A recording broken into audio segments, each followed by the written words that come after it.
Hey guys, my name is Christine and welcome to my channel. Are you experiencing being overwhelmed? Have you gone through a spiritual awakening? Are you trying to build something in your life? Are you even going through a time in your life where you're experiencing a lot of change and you're just feeling overwhelmed? Well, today I'm going to help you. I'm going to tell you the 5 things that I have learned but over time that has really helped me when I feel overwhelmed. So if you're new to my channel, welcome.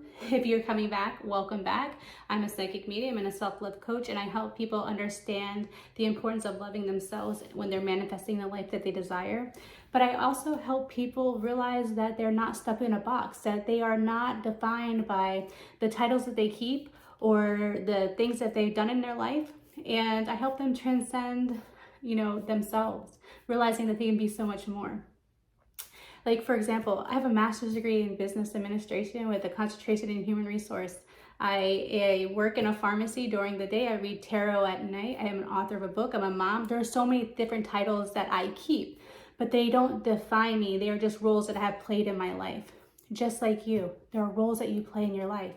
And a lot of times we have so many roles and so many different things that we do, it can be overwhelming because we have so much information coming at us at a time, so many responsibilities coming at us at a time.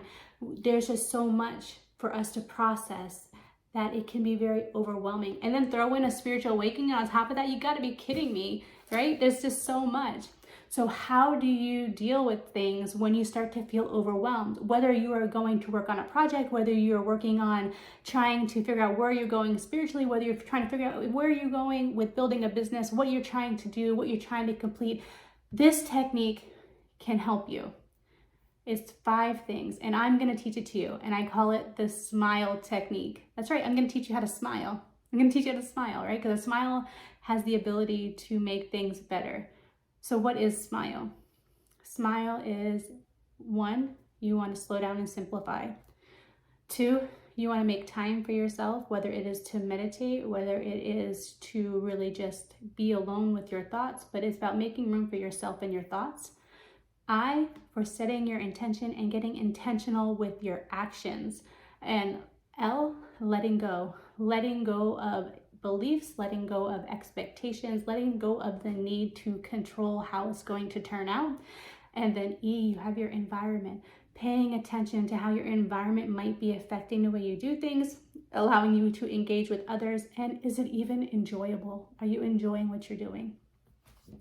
So being overwhelmed can be so difficult. Here lately, in this past month and a half, I really had to take some time away where I wasn't doing my tarot readings on TikTok and I wasn't putting out any videos that, and I was really just taking time away from myself because I was overwhelmed. My dad was sick. He was in the hospital. I had my everyday bills. I was, my divorce was over and I was still dealing with, the emotional trauma that is happening with my ex. I'm trying to be a good mom with my children and show up for them there. There was so many different things coming at me at one time. I was feeling so overwhelmed. In the process of being overwhelmed, I knew that I had to tell somebody. And better to my better judgment, I decided to talk to my ex-husband, right? Knowing good and well that there are some people you can open up to and there's some that you can't. But I decided to try. And even though I tried, something good came out of it. I ended up finding this book, The Gift of Imperfections by Brené Brown. In this book, she talks about how everyone gets overwhelmed, even the people that teach spirituality or they teach, mindfulness, they get overwhelmed. But in her book, she talks about the dig technique, which is about getting deliberate, right? Getting deliberate. Let me make sure. I don't want to get it wrong, right? So she says dig. So you get deliberate with your actions. Yes. You get inspired and then you get going. So you get deliberate, then you get inspired, then you get going. Well, when I was reading that, I was like, well, I need a way that's going to work for me. And I always since I can remember, always used to write the word in my notebook, smile, right? And I thought I was writing it to remind myself to smile because things are not as bad as they seem. But after reading this book, I realized that smile meant so much more than that. Smile meant to simplify and slow down, make time for myself and my thoughts, set my intention and get intentional with my actions. You know, let go of what I expect to happen and let go of the need to control, and then pay attention to the environment I was putting myself in and how I was engaging with others, and made sure that I did things that were enjoyable, because if I wasn't doing things that were enjoyable, then I wasn't really in a place where I was honoring myself. So today, the 5 things, let's talk them down for you, is slow down and simplify. Why is this important? The S in SMILE is slow down and simplify. Taking things away. Allowing yourself to focus on the things that have to get done to survive. Sometimes we make a big list of ourselves and expectations that we have to hold ourselves up to that we really can't, because sometimes they're really, really big, right? They're really, really big, and they can't all be accomplished at one time. But when we allow ourselves to slow down, it allows us to see the detail. It allows us to allow ourselves to regain clarity about how and why we're going to do things. We allow ourselves to really get down to focusing on the things that have to get done first, because it might be things as far as like making sure you're eating, or making sure that you are taking a shower, making sure you're doing the simple things so you can show up in your best energy. So and simplify. Maybe not working on a video, or maybe not working on work because you need to slow down to focus on a relationship that needs your attention right now. For example, when my dad was sick, I had to not work. I couldn't go to my daytime job, and I couldn't go to show up for my people in my following on TikTok, because I had to show up for my dad first. So I had to simplify. I had to cut things away so I could simplify on the thing that was important, and that was making sure my dad was getting better. And sometimes you have to do that, right? And that takes a little bit of self-sacrifice sometimes too, because we can be really focused on the things that we want and that are important to us. But you know, sometimes when we simplify, we realize that there's other things that are going to take precedence. Then we have M. M is about making time for your thoughts and meditating, right? Meditation looks different for all people. Meditating could be taking a walk, but this is really a time when you allow yourself to be with your thoughts, allow yourself to have thoughts. There is no thought that people don't have, right? People have a crazy amount of thoughts a day. I think it's like, 1 billion thoughts a day, right? And our thoughts can be overwhelming. We can think that we are becoming our thoughts, and our thoughts can overtake us, right? And they can compound the amount of overwhelmness we feel.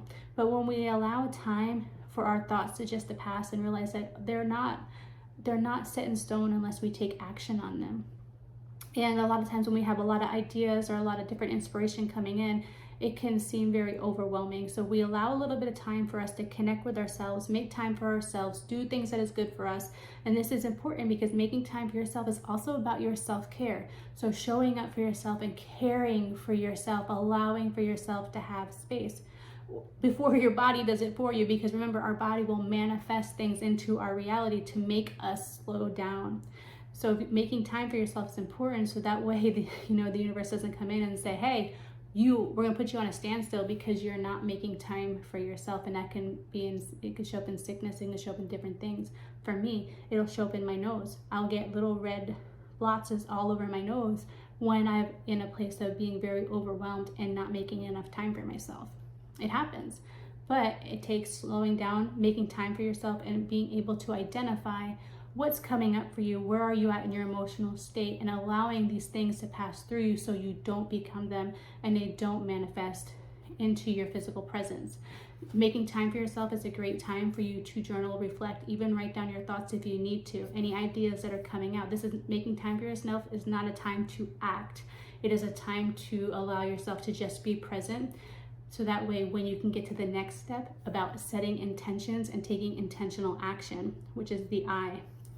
Setting your intentions and making intentional action is when you start to integrate how you're going to move forward with what you want to do and accomplish. So once you simplify, you might be like, okay, I need to make sure I have time to focus on getting my lunch ready for work every morning, because by doing so, it's going to allow me to open up time in the morning to make time for myself. Therefore, I can sit with myself before I go and embrace the day. So it can help you with a better wellness routine.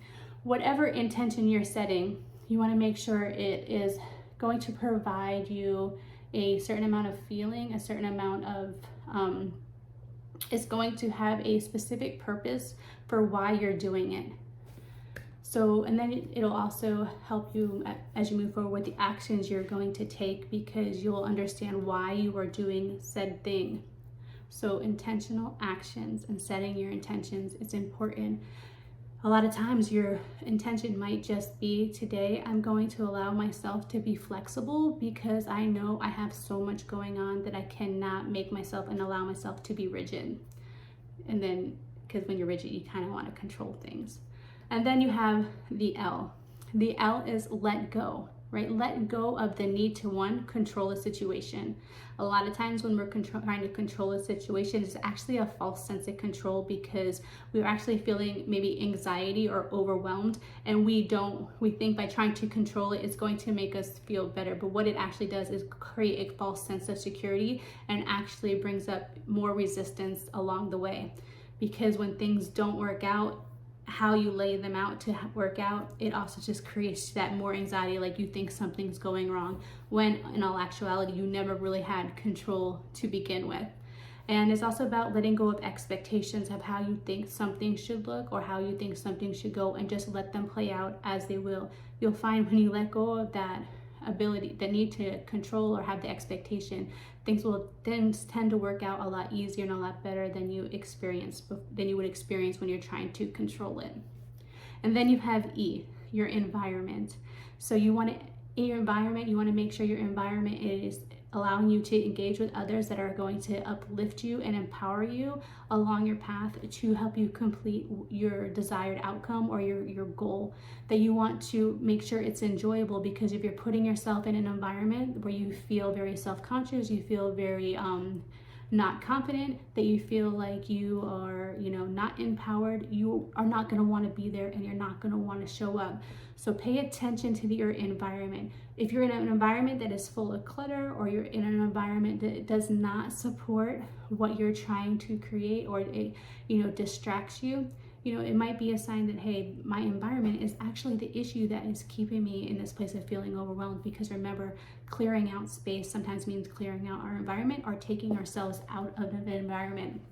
So I know that it seems like it was really a lot, but all you have to do is remember to smile. 5 things. Smile, slow down, and simplify things.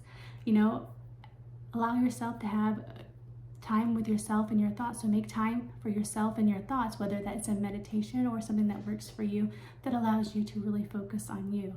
You want to set your intentions and be intentional with your actions. You want to let go of the need to control or the need to have an expectation of how something is going to work out.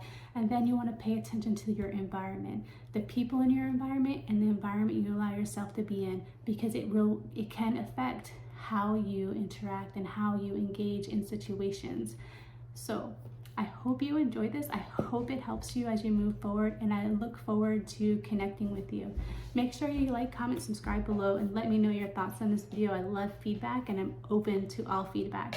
And don't forget, check me out on my other social media platforms. If you're interested in a tarot reading, you can check me out on my website, or if you even want to purchase a copy of my book, you can find it on Amazon or through my website also. Thank you guys again, and I look forward to working with you soon.